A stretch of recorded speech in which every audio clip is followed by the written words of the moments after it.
Hello and welcome to Movies, Films, and Flicks. I am Mark Hoffmeyer, and joining me is a man that bought a Swiss Army knife after watching Hard Rain.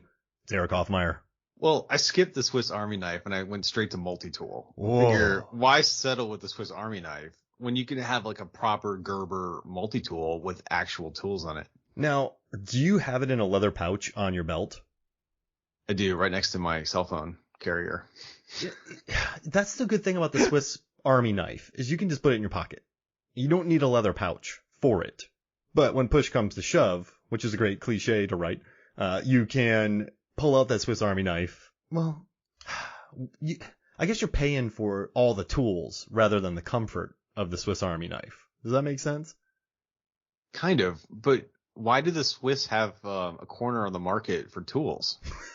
They got there first. Like they got there first and they got to name the multi-tool? If I'm an unknown country, if I'm a country that's jockeying for space on the worldwide, market, I want to become known. I'm going to invent something that's very practical. And I'm just going to call it whatever the name of my country / leaf blower / headlight. I don't know, something stupid. Like, just name that. And I'm going to invent things and put my country's name in front of it. Yeah, French fries. Yeah. Dutch ovens. Yeah, exactly. I could go Swedish on and on meatballs. With the it's just branding. Right. Swedish meatballs. I can guarantee you meatballs were around before Swedish meatballs, but these are Swedish meatballs. You don't go, hey, give me some Italian meatballs. No. Yeah, and then the word Swedish and the word meatball go together. Like Christian Slater or like Ryan Seacrest, Neil Patrick Harris. It just all goes right together. Those names really do go together. Ryan Seacrest. So Neil Patrick Harris. Wow. Guy Fieri. Not so much. Well, yeah, there's some people you got to say the first name and the last name all together. Neil Patrick Harris. It's like one long got name. It. Like, you have a friend named Chris Kelly. Like, if I ever call him Chris or Kelly, no one knows what you're talking about. Chris Kelly. That's what it is. Oh, so Neil Patrick. Oh, yeah, I got it. Like Neil Patrick Harris. Oh. Yeah, Guy Fieri, too. No one ever just goes Guy. Everyone's like Guy Fieri. Yeah, isn't that true with most celebrities, though? Like Minnie Driver, Morgan Freeman. I guess she would always do the full name. Like, what stars are there where you just say the last name? Or the first name. There's a lot of first names out there. I guess people do say Tom Cruise, but you don't really say Cruise. Hey, you see that Cruise is like Zendaya. Well, Rihanna. It's women normally that have the one name. Yeah. Well, monikers. Leon was around. He was pretty great. Bautista. Yeah, right. Wait, no, he's Dave Bautista now. He's Dave. Yeah. Yeah. But it does seem the women are leading the way with the single name. Yeah. We need more. Slater? No. Wait, what's a celebrity that you just say the last name of? Like McConaughey. Actually, Pitt. Probably Pitt. Yeah. Jolie. McConaughey. Yeah. I think Jolie's a strong. You kind of know who you're talking. Voight. Hoffman. Cruz. Pacino. No one says Al Pacino. And no one says Robert De Niro. It's just, hey, you see that De Niro picture? It's a good point. They're on a last name only basis, but it's got to be hard. It's pretty hard to get to that level where you're just last name. I feel like you could be first and last, but it takes a while just to be last. Yeah, it's like, hey, Wes Anderson. Tyson. Wait, Tyrese. You're right, but he goes by Gibson as an actor, though. And Ludacris is Chris Bridges. Dang. Steven Spielberg. I guess people just say, I'm going to go see that Spielberg picture. Yeah. Because then you become that institution. That's interesting. You can't say Quaid because there's a bunch of them running around now. I feel like Morgan Freeman, though, could be at that level. But then you also have like Martin Freeman and you got a few other Freemans out there. Yeah. And Freeman? No. Like Nick Cage. No one just says, I'm going to go see a Cage picture. You just go Nick Cage. I think that's not even his real name, is it? Something else, yeah. But I think Scorsese, right? I'm going to go see that Scorsese picture. Yeah, you're right. That's the last name first. Whoa. We did it. Yeah, and we won't even go down with athletes because, that's all over the place as well. Like Jordan. Oh, yeah. I mean, that's just shoot. I'm going to go get the Jordans. Is there an athlete that you always say the two names on it? Like Tom Brady? Yeah, Tom Brady. But LeBron is the first name. Oh, yeah. But Jordan's the last name. I think everyone says Favre. I guess Favre. No, Brett Favre. Favre. Montana. Yeah. Man, Montana. You don't ever say what? What's Montana's for? Joe Montana. Joe Montana. Because I always just say Montana. I like where this conversation's gone. This is old school movies, films, and flicks right here. 20 minutes in. We're going through all the 90s football celebrity football Pro Bowlers.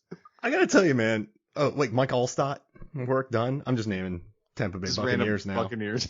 Reggie White, and he was Packers. But you had a Reggie White jersey, didn't you? I did. Yeah, he was my favorite. He had that hook move that was probably the most epic I've ever seen from any defensive lineman. Did I ever tell you one time during football practice, there's a guy who did that stupid swim move? Like, he was a senior, I was a freshman. He kept getting by me with the stupid swim move. Then they put in like a senior offensive lineman to guard the guy doing the swim move, and the guy doing the swim move just got plastered. Yeah, because you're vulnerable, because you're kind of turned with your back to the person, and then it just leaves you open to just a gigantic push. It made me so happy. Speaking of swim move, we got this movie called Hard Race. This is one of the most, this was a movie that I'm very happy we're talking about it. 1998. This is a time when disaster movies were everywhere. I mean, Deep Rising, Titanic, Dante's Peak, Volcano, Armageddon, Twister, Daylight, Firestorm. There were so many high, concept. That's an impressive list that you just rattled off. Movies. Because I've been really on a big kick lately of disaster pictures. Because 1997, we're doing this Con Air podcast, but 1997 was loaded with terrible trips. Just people having horrible trips. Breakdown, Event Horizon. Just nothing to lose. Just adventures you do not want to go on to. So then I started thinking about disaster films, and then Hard Rain, and then Hard Rain has jet skis. So then that ties into all my other, with Deep Rising. Yeah, in all your work with jet skis, you've never mentioned Hard Rain before. So yeah, I mean, because listen, Hard Rain, you don't think about the jet skis much because you're just focused on the water. Because it's so impractical. This movie, Eric, they filmed it in gigantic stages. When I watch this movie, all I can think about is, I'm glad I never worked on this. Every actor that talks about it, Morgan Freeman, Minnie Driver, Christian Slater, I said all their first names and last names, Randy Quaid, they all talk about it. We were freezing for 6 months. You know how slow this movie had to move? And this movie cost what, 80 million? Crawl, the movie that came out a couple years ago that looks amazing, cost 13. Makes me respect Crawl more.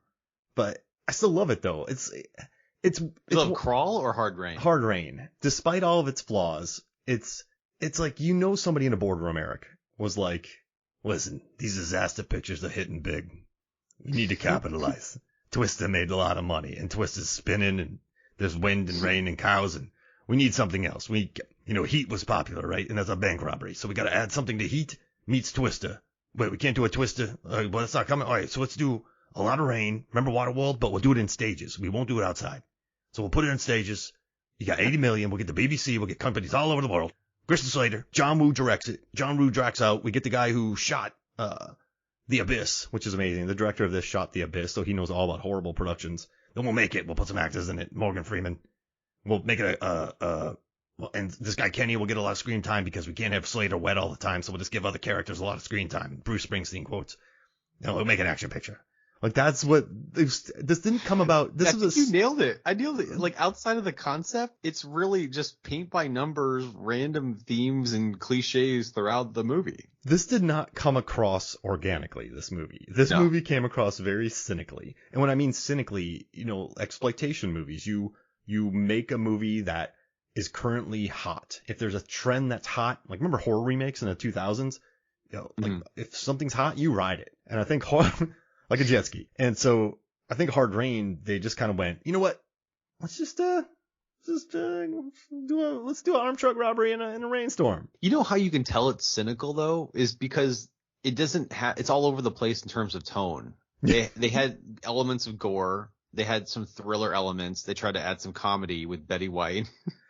Doing our best proto Lake Placid. Yeah, but that's how I could tell that it was just so inorganic the way that it happened, because it had no idea what it wanted to be. It ended on a joke. You just had a disaster movie and you're going to end on a joke, about stained glass windows. I don't know, the whole thing, it just had no idea what it wanted to be outside of the set. It's quite gnarly too, because you have guys getting shot in the eye. You have people just getting electrocuted. A lot of, Randy Quaid going evil and people getting murdered. But then you have Slater in a car. I think I had this car in high school, floating around. Let's just drive around the block a couple times. And But you know what though? No matter what happens in this movie, no matter where the plot goes, no matter how familiar the beats are, no matter how high concept it is, they still filled up gigantic sets, put them on gimbals, flooded them. No one got electrocuted.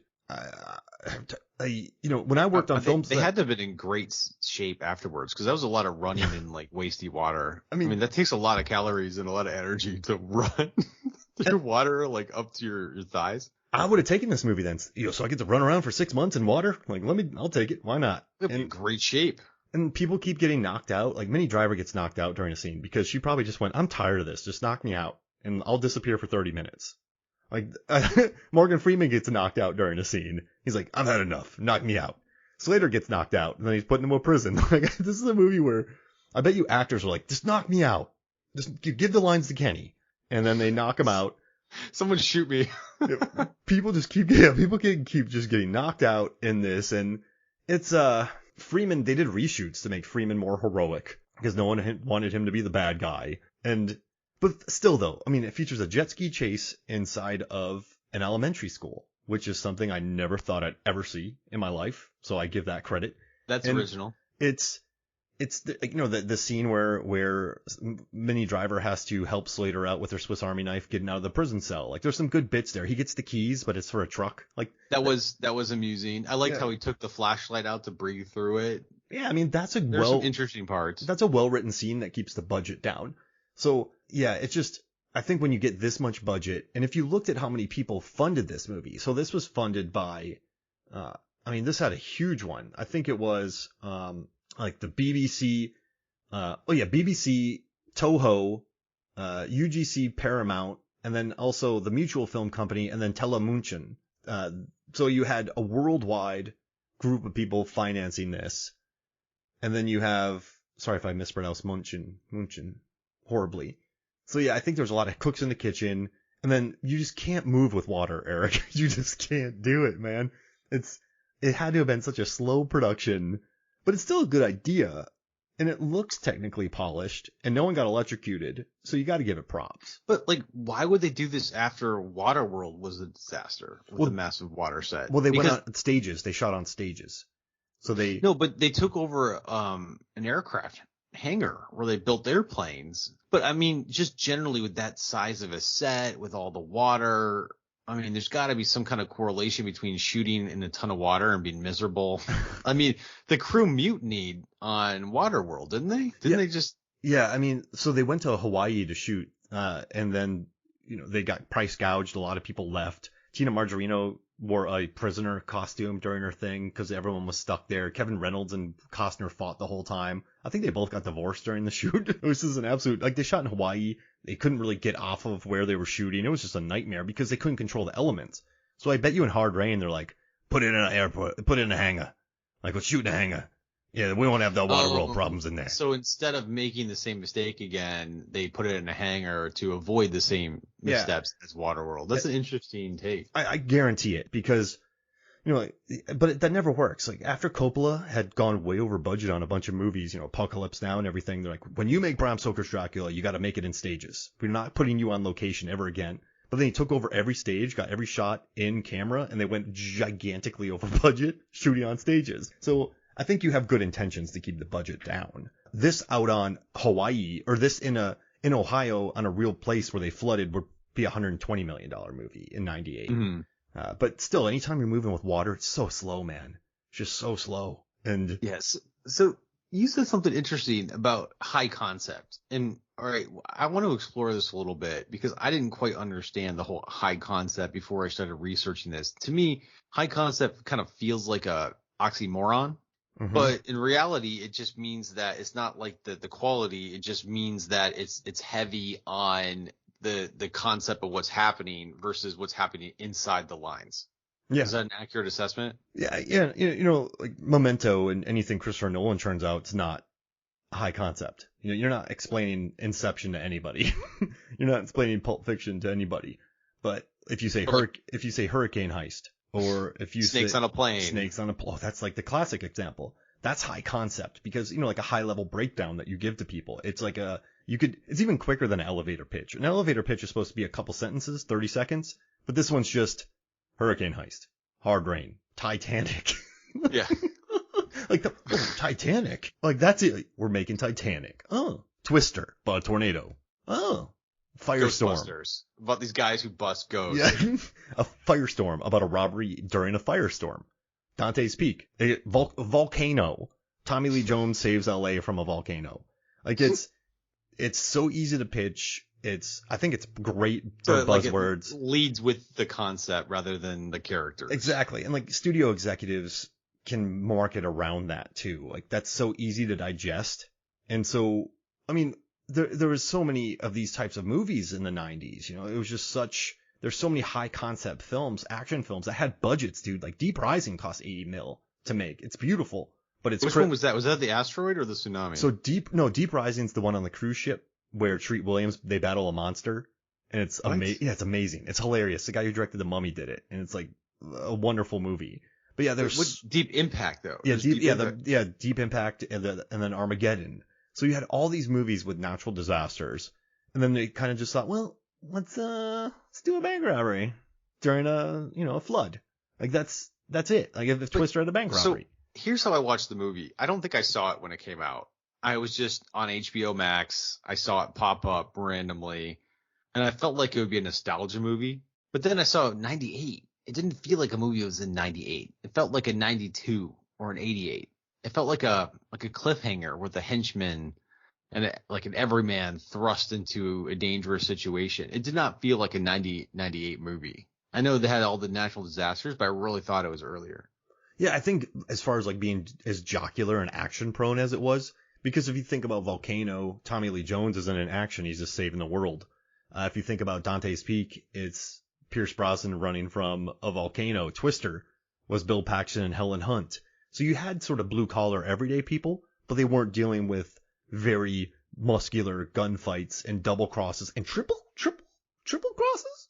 So I don't understand. Was the uncle in on it? Yeah. He was. Yeah. He's the one that set it up. Okay. But Slater wasn't supposed to pull his gun. Yeah. There were so many bad decisions in this. Like you can't see what's happening. Like you're completely blinded and you're going to pull a gun not knowing what's on the other side. Like it's everything was so bad. I would be a way better everyman in a dangerous situation than Slater. Like if Asner's in on it, he can be like, guys, turn off your lights. We're working together. Just come out here. Then they could have tied him up, taken the money, and gone. That seemed kind of thrown in. And then the whole Randy Quaid turning seemed a little tossed in.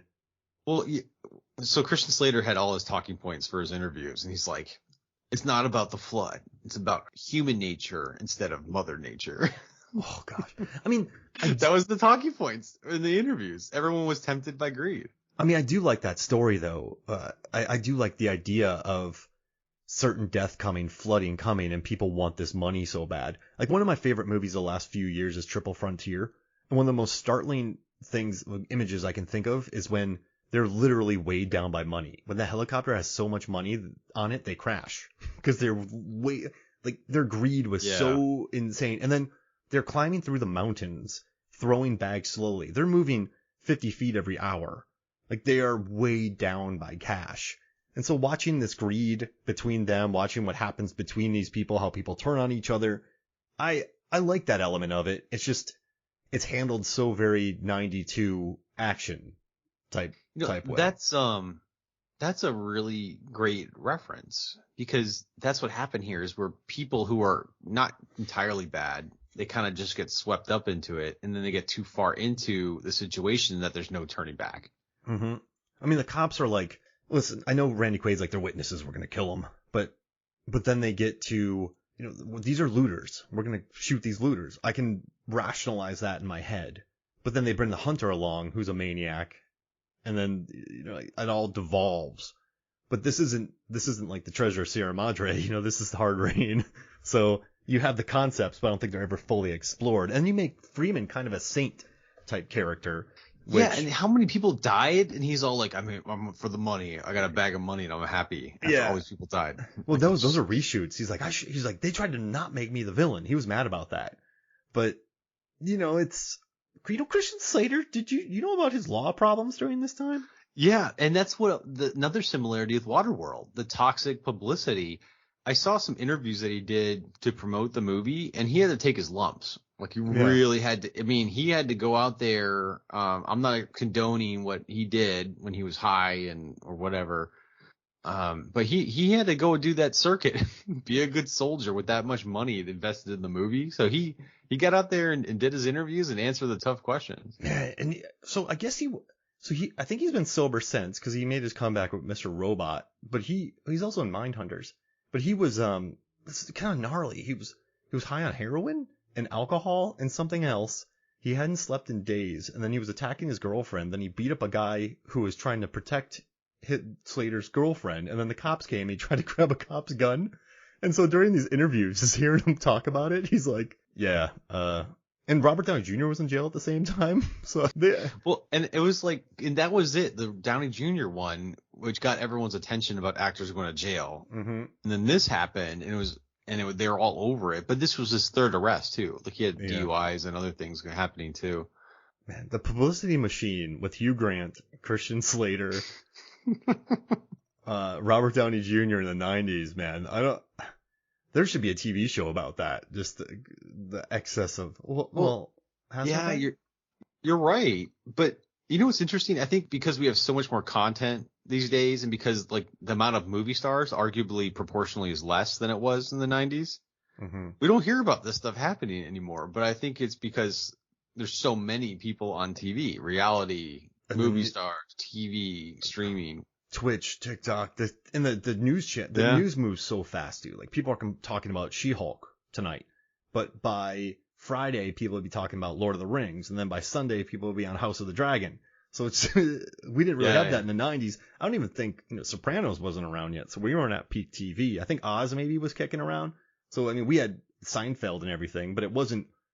It wasn't big yet. So yeah, I think the storylines lingered. You're right, they lingered longer. Like today, it'll be an intense 24 hours. Yeah. And then you just gotta weather the storm and it's over. Yes, but this here in the he was quite honest about it too, the questions. But he's like, I got a problem. I'm not laughing, but that's what he said. Yeah. Like he just took it head on. Minnie Driver said something about him too. She's like, I think she said something like, there's some people who get in trouble and you go like, what? There's some people, she said, who if they get in trouble, you go, what an idiot. She's like, I don't really care what happens to them. But Christian is not that guy. He's directed, now he's producing, so he has so much to offer. He's like, I think he will once he gets all this behind him. So she kind of said like, he just had demons. He had to exercise. I'm not condoning anything. Well, his behavior was abhorrent. So I laugh when things are really bad. I don't, that's like my reaction.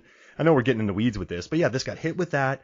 It's also almost 30 years ago too. Yeah. So I mean, it's but the fact that she stood up for a co-star, and I mean, that's a dangerous line to walk there. You know what I like about Minnie Driver, and I never knew this, reading the interviews for her, she got in so much trouble because she just ran her mouth during interviews, and she got like into a feud with Judi Dench, and she was unfiltered during her interviews, and I guess her sister was like, you're not doing any more interviews alone ever again. I can't do an accent to save my life, but I could not just grasp Minnie Driver as an American. You could totally tell she was struggling with accent, but I say that because I'm unable to do accents.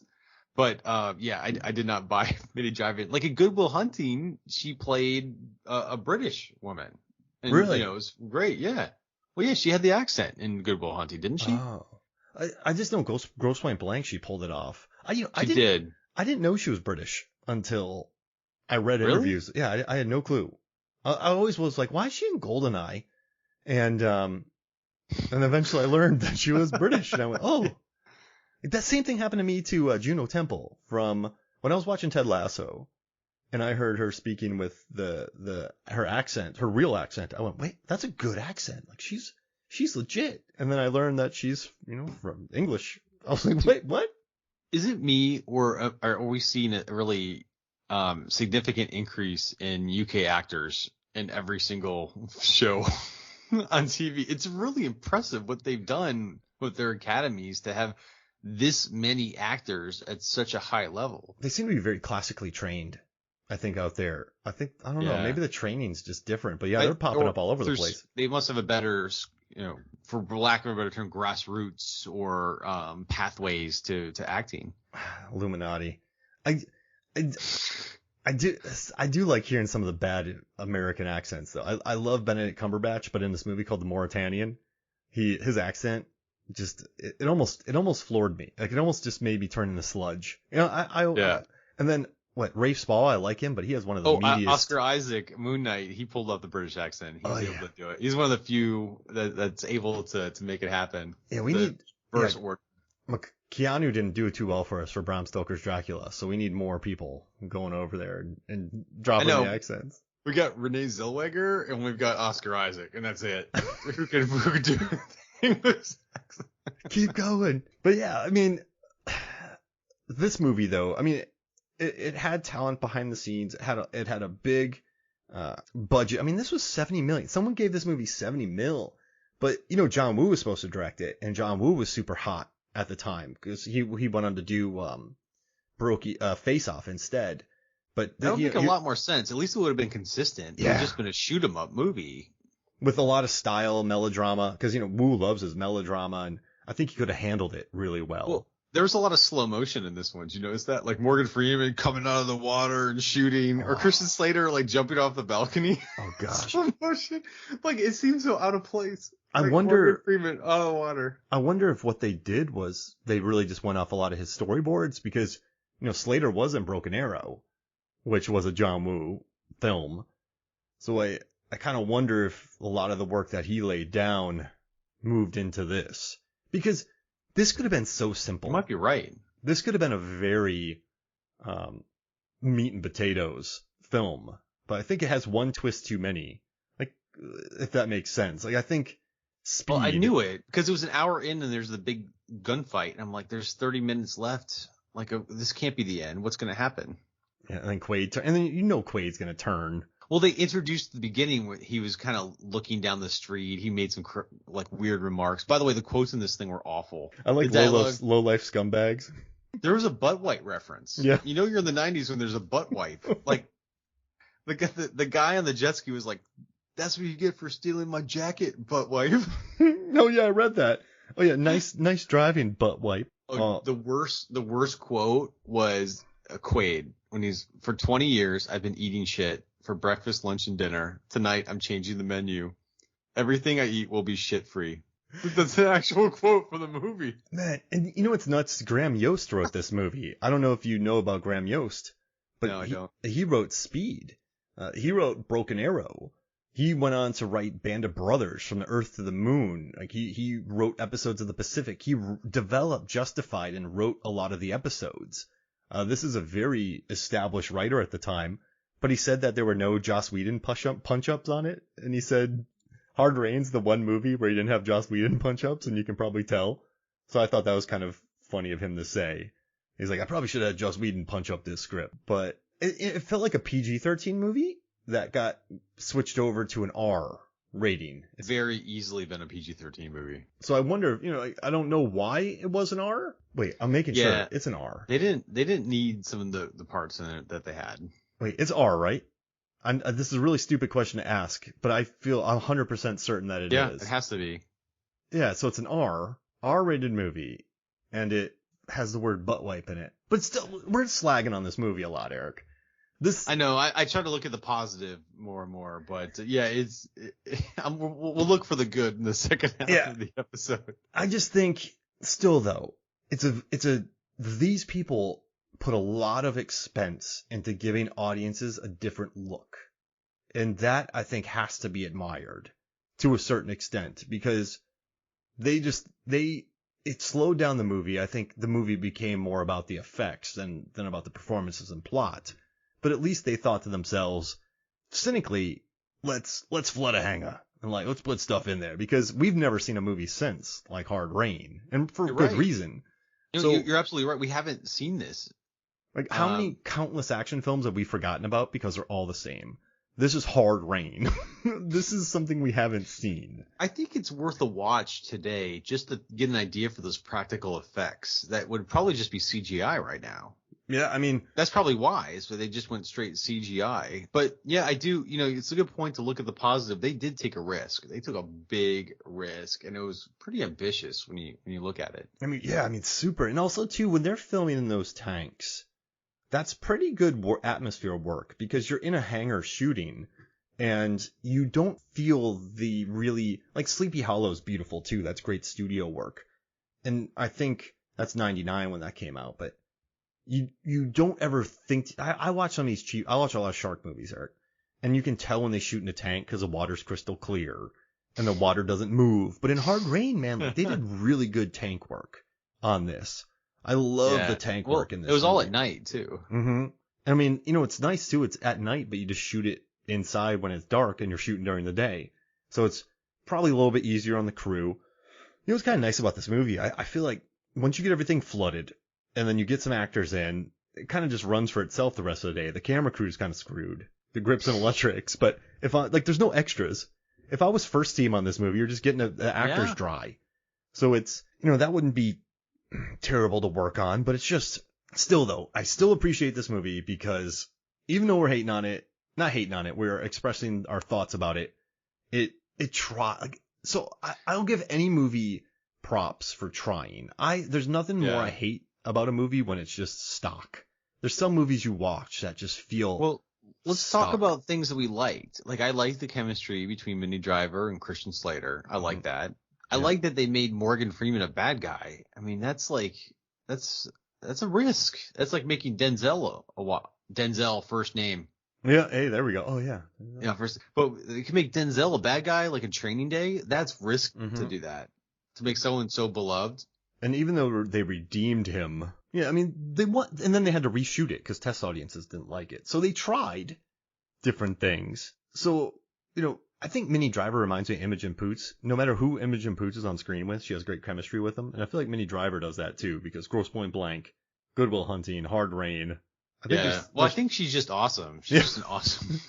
She seems blunt. When you're awesome, you naturally get along with everybody. Yeah, she seems super blunt, and I kind of like that about her. Like just talking what she said, talking what she means. But yeah, I mean, I like the chemistry, and also, dude, there's fun jet ski. You know me, I love jet ski action scenes. They're on jet skis going woo. How would you rate that jet ski scene in the pantheon of other jet ski scenes? Well, I would have so I've talked about this before, where like Transporter 2.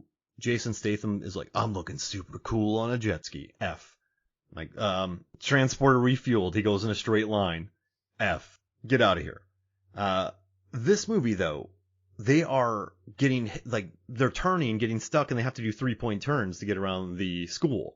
And he wrecks on it. The guy wrecks on the jet ski too. They wipe out. And the nice thing about the jet skis in this movie is they're practical. Like, we don't want to have something that could hit the bottom. So we need something that can go through the water without going too deep. So you get a jet ski. Like, it's a very. It was less about the indulgent nature of choosing a jet ski. It's not like I'm on a boat. This is the most practical idea we can use. We can get in and out of alleys. They are unwieldy, and it shows that it's unwieldy. And I mean, listen too though, when they're going full speed and they're cutting corners in that middle school, that's pretty cool looking. That's cool. They built that set. They flooded that set to have a jet ski action scene. So you automatically give this movie a B-. Like, if someone said, Mark, what is Hard Rain? If I know there's a jet ski action scene in it, a good one, I'm like B- immediately. But what's the moral here though? Like, you could do everything right. Like 90% of this was the set.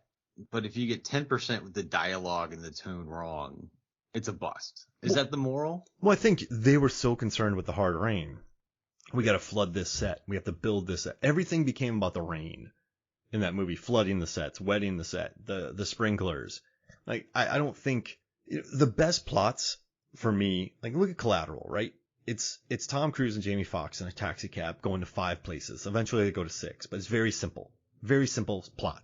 But that leaves a lot of room for character development. The performances on both were amazing, the best of a generation. I mean, even look at Cliffhanger. They dumped the money, and now they need Stallone and Rourke to help. What's the guy's name? Rooker. The guy from Guardians of the Galaxy. They're like, hey, help us find the money. Like, you're gonna help us find the money, and then you can have character beats throughout that. So this Hard Rain, there was no character development for Slater. There's nothing simple about it either, because you're going to a prison, then you're going to a graveyard, then you're going to this, and then you're going through a school, and so there's also no linear structure to it, because you don't know when they're going to be going, when, where, why, and how, and like there's no we're here, we're going to go here. So Collateral's like, I'm going here, we got 5 stops. Mad Max Fury Road, we're driving this way, we're driving back, and that leaves room for character development. At least that's what I think. And when you don't have that, when this movie's quite aimless in where it goes, so then it just doesn't. Everything's about the rain. There's no clear ABC goal. The characters are just fall. You don't care about any of them.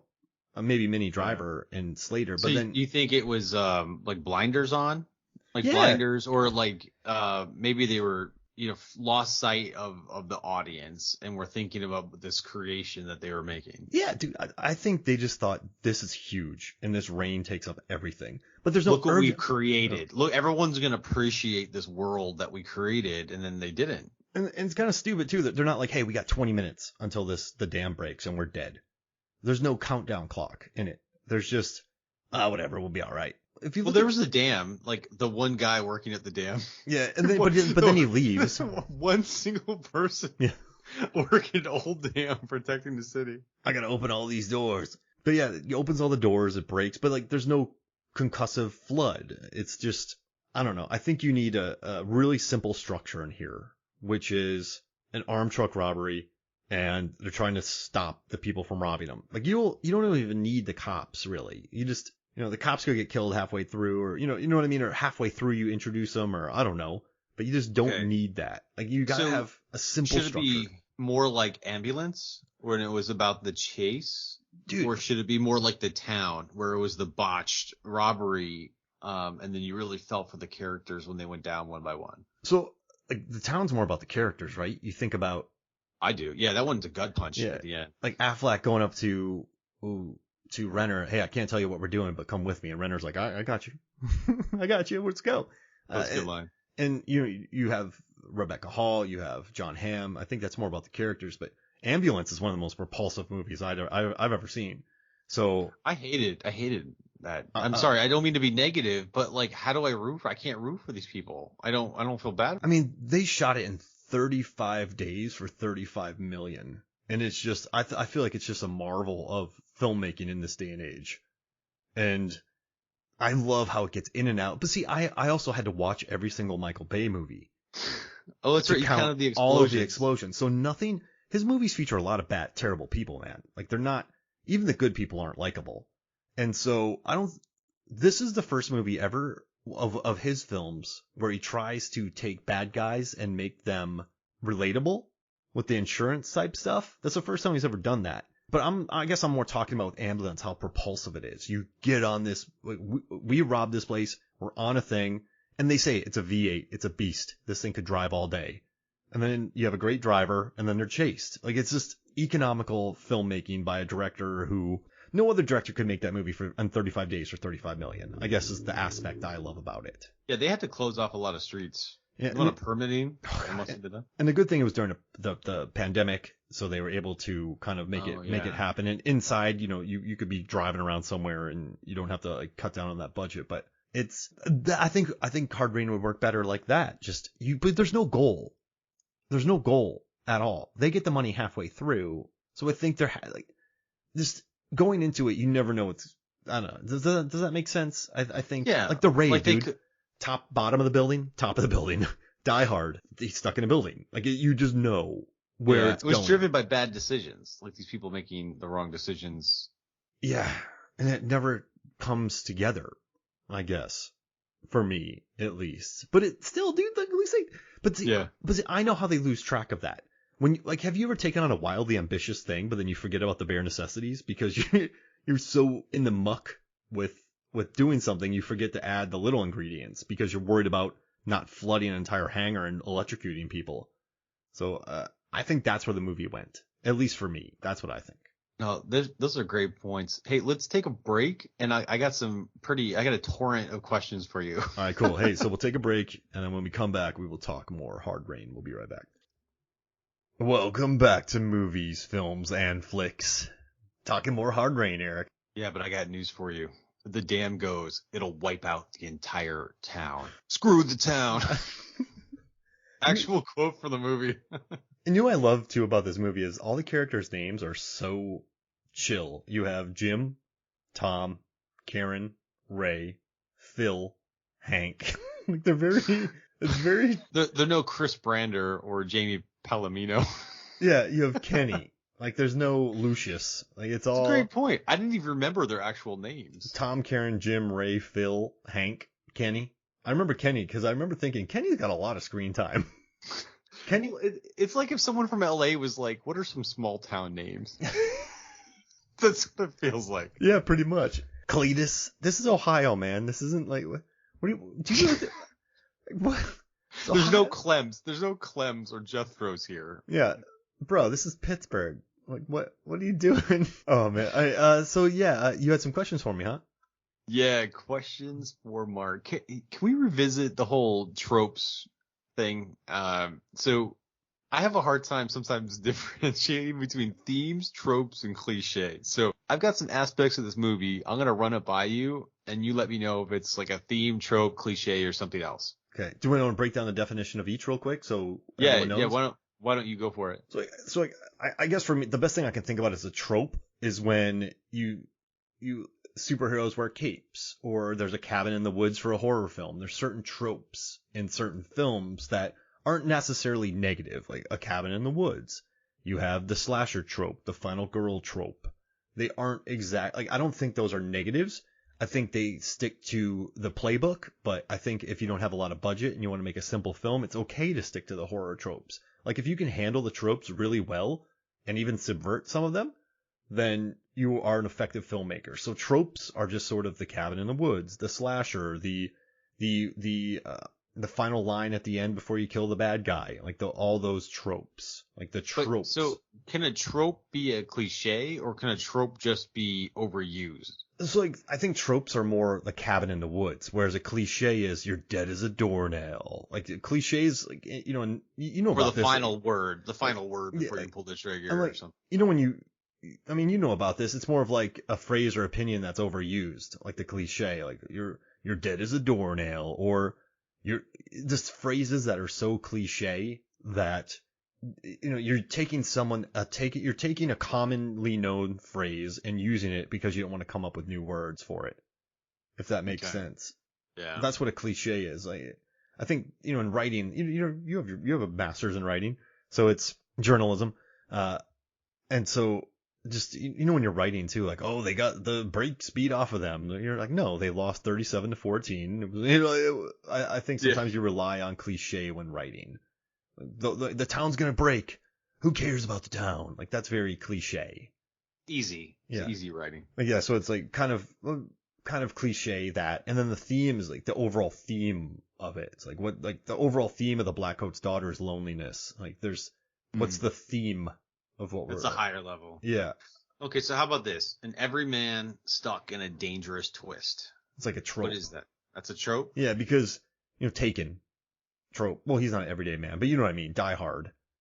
Like it's far from an everyday man. Yeah, but like breakdown. That with everyday man, wife is kidnapped. That's a trope of the film.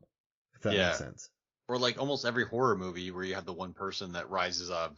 Yeah, the final girl, final guy, all that kind of stuff. Like that's the trope. All right. How about the heist that is tragically escalated? Like it didn't mean to go. It goes sideways. People die unnecessarily. I think that's more of a trope, but if during it, if you have the one person who's always is the hot shot, that's like doing coke, like that's really cliche. Like the hot shot guy doing coke who's gonna get you all in trouble, if that makes sense. But that's a trope of action films, and then you could add cliches to the dialogue or what happens, if that makes sense. Okay, all right, got it. Now, getting swept up into a bad situation to the point where there's no backing out. I think it could be what is it, like Bad Bosses? Was it? Oh yeah. Or like where you just get, or The Hangover, where you're swept up into the situation and then you're so far in that your only recourse is to keep going. I think it's just it's not a theme. It's got to be tropes again, because if you think about in Hangover, they get blasted. In Very Bad Things, they get blasted. wasted. You know, like it's that trope of people getting, dude, where's my car? The trope of people getting plowed and then brought into worse situations. Dude, that was a perfect example. Very Bad Things. Yeah. Ambulance had Christian that. Slater. The driver. Yeah. Oh yeah, that idiot. Like that's like such a stock. You know, doing a crime for the insurance money. Oh, I thought you were talking about the sandals guy who gets his legs run over. I thought you were talking about him. Oh yeah, okay. Yeah, don't wear you always know. Birkenstocks. Yeah, you already know who's gonna get whacked. Yeah. You just do it. All right, so conflict amongst the antagonists, or for lack of better words, conflict amongst the quote bad guys. Yeah. It seems like an interesting writing ploy because you can go a lot of directions with that. The bad guy with the conscience. The Rock. You have like the ultra bad guy. You know, The Rock has that. Con Air has that. Remember The Rock when Ed Harris doesn't want to light the nukes and the guy's like, we're here, we're doing it. So you have, that's a way of making, you know, you want to have a sympathetic villain, but by having a sympathetic villain, you have really bad guys. You can't have the sympathetic villain without being balanced by the really bad villain. Yeah, exactly. And so you have that's the sympathetic villain with the one henchman who's a straight up murderer.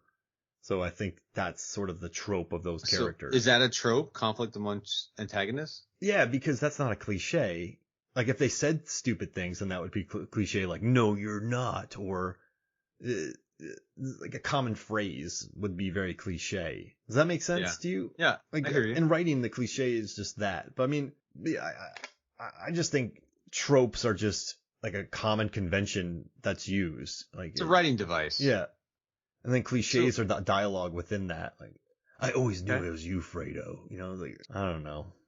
So what about henchmen getting eliminated one by one just so they can go from action scene to action scene? I mean, that's just a storytelling beat, right? But then that also becomes, because every action film that happens, there's always, so you have the trope of, but I mean, if you think about it, there's always the pattern. The Raid, which I think is one of the greatest action films ever made, that he has to fight Mad Dog before he gets to the guy. Every John Wick film, there's always the legit henchman that he has to beat up. And one of the Raid guys in John Wick 3. You always have to beat up Commando. You have to beat Bennett before you get to the guy. Like there's always the What I listened to your Under Siege episode recently, and was Tommy Lee Jones, that was the minor boss before he got to the main boss? Or was he the main boss? Yeah. Oh yeah. But see, in Seagal films, no one ever fights him. He just kills everybody immediately. Like, so even the final boss is essentially like Arnold Schwarzenegger, Stallone, JCVD, they all sold more than Seagal did. Seagal never sold for people. So, yeah. He was like, here I am, worship me. Yeah, and well, and actually in Under Siege 2, he had to kill the guy before he got to the computer guy. But in Under Siege, he had to fight Tommy Lee Jones, knife fight him, and then he just stabs Tommy Lee Jones in the top of the head. But yeah, I mean, you have the trope of the second in command, who's a kind of a legit tough guy. You have the Kenny guy, who's the idiot that's always going to mess stuff up. Those are just the kind of common conventions that are in most of these movies. Dude, great answers. 2 more questions for you. So one thing I did like about this is I kind of like the idea of amateurs trying to pull off a heist. Like, yeah. It's kind of interesting. Like, I don't know, when they're pros, like in Ocean's 11, it's fun, it's stylish, it's interesting with the characters, but I don't know, what are your thoughts between like George Clooney and Brad Pitt pulling off a heist, you know, and then small town cops who have a lot to lose and are kind of like half in, half out? Oh man, so I absolutely love capable people being capable in movies. So like Tenet, that guy's just super capable, and he's being capable in the movie. So I mean, I think Ocean's 11 is more of a hangout picture. I don't think they have major stakes. That's more just to be about style.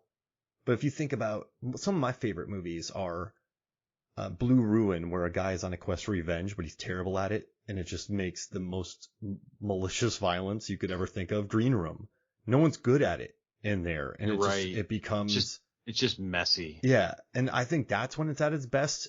But when you have sometimes when you have people who aren't great at it, but then they kind of fall into it and they're like pretty good, that, you know, I don't know.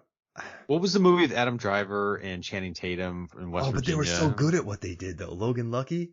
Yeah, that was fun Yeah. because they were kind of amateur like, but it was more fun.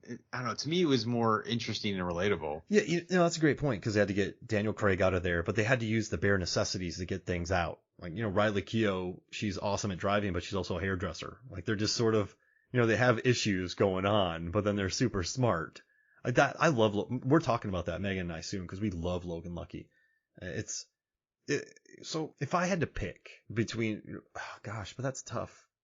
I think that's one of the great parts about horror movies, though, where it's a kid overcoming something bigger than itself, and they're amateurs by winning, if that makes sense. Yeah, So, it kind of gives hope for people. Yeah. That if they could do it, I could do it. But if I had to take one, I'd take capable characters. Okay. I don't know why. You could do a lot more. Yeah, with them. I just like Die Hard. Bruce Willis is very capable. Predator. Those guys are very capable. And so, but then you put them in a situation that's above them, so all their actions are quite capable, but they're still outgunned. And speed. Look, I love that Sandra Bullock was just really good at driving the bus. Like, I would like that there was no, whoa, she's capable. She just stepped right up and handled it. Yeah, like, I like that sometimes because I feel like it takes a lot of the unnecessary story beats out and you can focus on the core plot. But I also like the movies where there's no bullets in the gun. Like, there's no bullets in it. Like, what are you doing?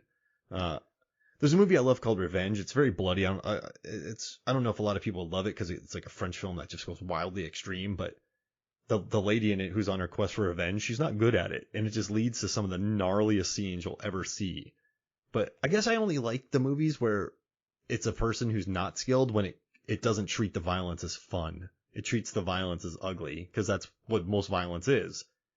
Like, I think there's a difference, I guess. But yeah, No, it's a good question. We can explore it another time. Yeah, all right, there we go. My next question is Roger Ebert. I always go back to Roger Ebert. He had a note in his review that said Morgan Freeman is good at looking wise and insightful. But the wiser and more insightful he looks, the more I wanted him to just check into a motel and order himself some hot chocolate.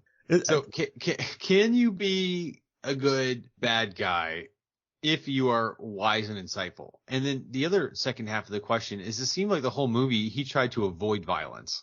He really tried to avoid violence, but then everybody died. So I'm like, can you have a bad guy that wants to avoid violence and make a good movie?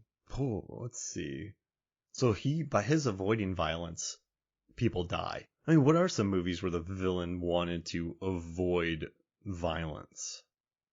I can't think of any. But yeah, if Freeman was so smart. Well, there's a lot of like, don't kill him now because we need him later. Or don't do it because we need something. There's not like, no, I had this moral quandary where I'm in it for the money. I don't want to hurt anybody. Yeah, Aaron Newworth, I said I was going to be covering this movie. He's like, take a shot every time someone says, like, I just want the money. Or every time someone crawls into a boat. Like, are drinking games still a thing? No, probably. I think that went away kids. In the 90s. Yeah, exactly. We got older too. Hard rain killed the drinking game. Every time it rains. Oh no. Well, those villains who try to goad people into violence by just annoying them and playing mind games? They try to make, I guess when it comes to, in this one with Freeman, he should have taken off as soon as this thing went pear-shaped. As soon as someone died. Just get out of there. Yeah, and someone with a gun has it and it's flooding. Just get out. Just go. Like, there's more armored trucks. There'll be more things going on. So that's another problem with, I guess they don't have to, but he keeps pursuing the money because he wants it. But you never get that desperation from him. We never get to spend time with him in the beginning knowing how much he wants this money, if that makes sense. I mean, we don't need that, but he keeps going for it. And then and then the first time they introduced him was the bar, and he threatened to kill Kenny for talking about the money. Oh gosh. And then Kenny goes and shoots a guy, and you're like, ugh.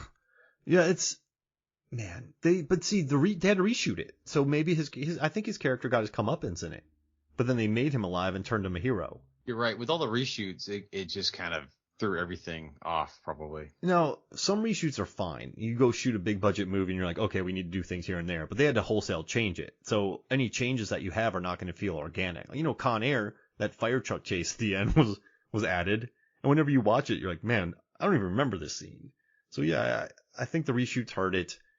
I think they they should have, if they were going to do that, they should have teamed him up with Slater sooner and then introduced the Randy Quaid guy as a villain earlier, if that makes sense. Yeah. So that was like maybe 2/3 of the way through the movie. Because they were still arguing. Remember, they go into the place. He's like, "Oh, that hurt." And he's like, "Good." And then he's like, "What is he saying? I'm gonna get hepatitis." He's like, "You don't got to worry about that." And I do like Chekhov's statue too. They run the boat into it, and that knocks Morgan Freeman out, and he's out for a while. So they got him out of play. So yeah, right. They also put the boat through the stained glass windows. Oh God, that her pumps work so hard to do. Yeah. Are there any other movies? I mean, maybe this one goes back to the originality. What other movies do you think of where there's a busted dam or a levee with impending doom? I can't think of another movie where this is in play. And I think, I don't know if someone's listening out there. Oh, that was a massive dam. You're right. But like, I don't know if someone's watching, like this could be, something that could resurface.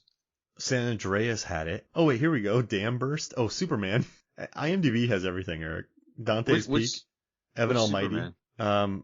The 78. Let's see. Yeah, I mean, there's not many. There's not too many giant dams busting. A lot of monster movies they knock dams over, but they look. But they're all giant dams. Yeah. They're not like a city dam. I can't think of too many more than this one. Yeah. Okay. Well, dang. Yeah, this is my question. Do you know the original title of the movie was The Flood? So I think that backs up your point about someone was like, we need another disaster movie that hasn't been done yet. Well, think about The Flood. This is a very John Woo move because he liked to explore. John Woo loves to explore sort of melodrama and character beats. You know what's great about Face Off is the prison escape with Nick Cage. There's a lot of sort of moral questions there because he's trying to escape, but innocent cops are being killed. And then when the gangsters are being slaughtered by the cops, you feel bad for the gangsters because they're being slaughtered by the cops. So he likes to add some really interesting dynamic action scenes that make you feel different things. Like as these villains are being killed, slaughtered by the cops on Travolta's orders, you feel for them. So it makes you feel different things and think about like moral questions.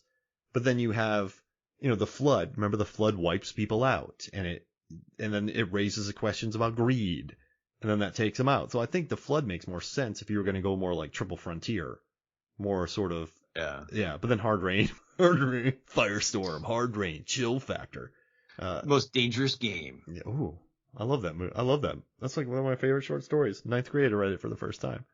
Made me very happy. But yeah, I think The Flood would have been better had it been a John Woo movie. Yeah, they could have gone bigger. The stakes would have been higher. I think so. More emotion, more character beats. I got an idea for you here. Let's close with something. All right. You're a producer, right? And we're stuck in an elevator, and the power goes out, and during a flood, and we're in a high rise, and we're stuck, and I can pitch you ideas for high concept flicks. And I have to approve one of them because we've become buds, right? Yeah, because I end up figuring out a way out of the elevator, and you're forever indebted to me, and you make a promise to make one of my ideas. All right, let's hear it. All right. First one, this is more of a crowd favorite. I know you had the concept of Squid Lake, but I'm gonna take it up a notch with Orca Lake. A bunch of orcas in a Canadian lake.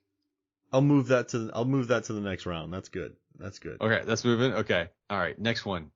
Nightmare on Elm Street, but not while people are sleeping. It's while they're in the metaverse. That's too much. That's too much. But it's like, okay, you're in the virtual reality, and it's like a digital Freddy, and he stalks you in the metaverse. So you have no idea what's real, but you're addicted to this game, and you have to navigate through the game to save other people from Freddy. That's not high concept anymore. That's lost. That's all right. That lost me. Like with technology, there's all these opportunities for these old horror movies to get refreshed into the current day. Nightmare on Elm Street. Wait, Nightmare in Virtual Reality Elm Street. I guess if you said something like that, it's Nightmare on Elm Street, but he attacks you in virtual reality. Yeah, it's like Nightmare on Elm Street, like V2 or something. I like Orca. I'm gonna go with I think Orca Lake is a better, stronger idea for me. Okay. So I'm not gonna move that on. All right, cool. All right, Top Gun, but with drone pilots, pushing the limits of drones. So it's just handles and like. Yeah, the handles, and they get really intense. They still play volleyball and go to bars, and they'll ask for high-fivings from like the console. And they're just playing video games? Yeah, but they're pushing the drones to the limit. But they're the most expensive drones ever made. And it's a high-stakes world of drone pilots? Yeah, pushing it to the limit. All right, well, I'll move that to the next one. Because it's just silly. It's a lot of sweating from the drone, but then you can cut back and forth between the video feed and what's actually happening. I picture like Mary Elizabeth Winstead in this movie for some reason. I don't know why. That's good. And Aaron Paul, because he already did a drone movie. There's another drone movie? Yeah, Eye in the Sky, he does. He's a drone pilot. But not like this one. This isn't about hotshot drone pilots.